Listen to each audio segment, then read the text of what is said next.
Let's go down to Texas. And let's talk about Houston, man.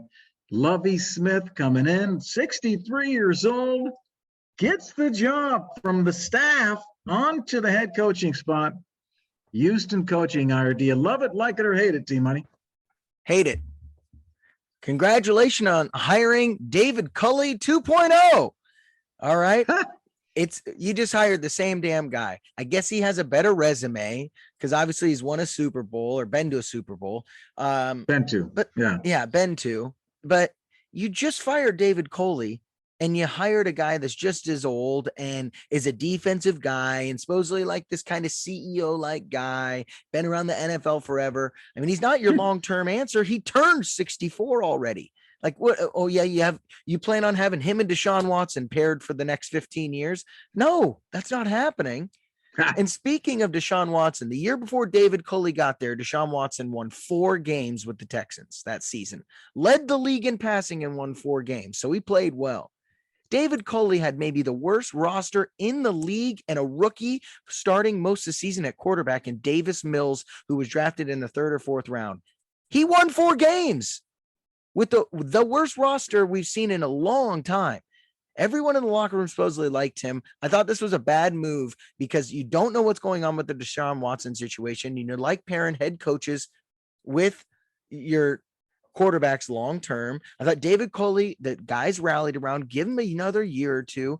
They're just jumping from head coach to head coach right now. And I just don't think it was a smart move. I thought you could have stuck with Culley. He deserved it. And I think he just hired the same guy back to back. Well, I see why you're saying what you're saying.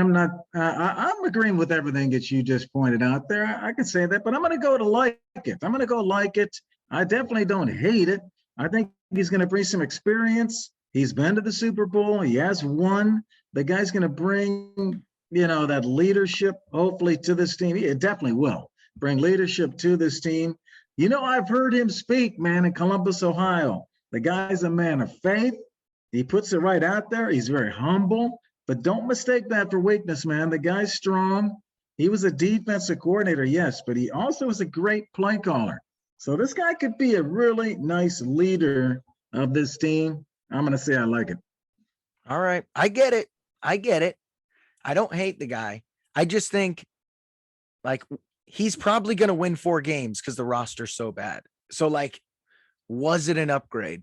That's what my point is why are you jumping right now? You don't change coaches until you're kind of on the cusp of about to break through is my point, right? You just change coaches when you're on the down.